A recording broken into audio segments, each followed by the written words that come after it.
Welcome to భక్తి ఓం channel. ఈ వీడియోలో ఇంటిలో పూజ గదిని రాత్రిపూట ఎందుకు మూసివేయాలో తెలుసుకుందామా?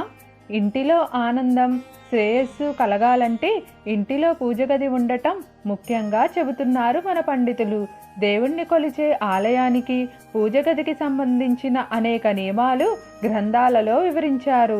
ఈ నియమాలు పాటిస్తే జీవితంలో ఎదురయ్యే సమస్యలన్నీ తొలగిపోతాయని చెబుతున్నారు.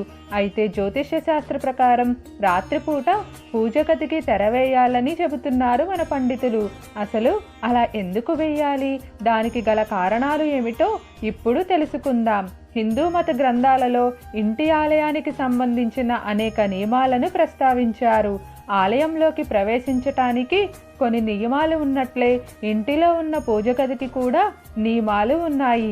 ఇంటి పూజ గదికి సంబంధించిన నియమాలను తప్పకుండా పాటిస్తే ఇంటిలో సుఖశాంతులు వస్తాయి. పూజ గదులు వంటగదిలో కానీ పడక గదిలో కానీ ఉండకూడదు. గుడి దక్షిణ దిక్కున పెట్టకూడదు. ఈ నియమాల్లో ఒకటి, రాత్రిపూట పూజ గదిని మూసి ఉంచాలి.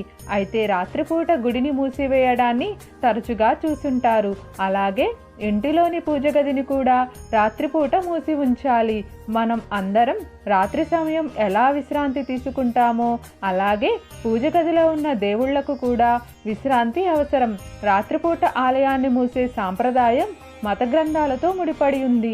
బయటివారి కళ్ళు రాత్రిపూట ఇంటిపై పడకుండా ఉండేందుకు ఎలా తలుపులు వేస్తామో అలాగే రాత్రి వేళల్లో మనుషుల కళ్ళు దేవునిపై పడకుండా ఆలయంలోని విగ్రహాలు కనపడకుండా పరదాలు వేయాలి.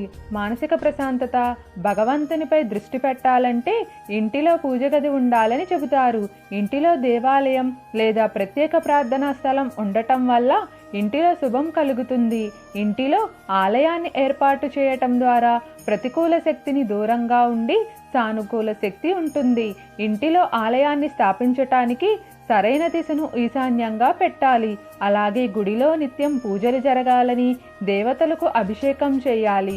ఆలయంలో ప్రతిష్ఠించిన దేవతలకు నైవేద్యాలు కూడా క్రమం తప్పకుండా సమర్పించాలి. మీకు ఏమైనా సందేహాలు ఉంటే దయచేసి కామెంట్ సెక్షన్లో తెలియజేయండి.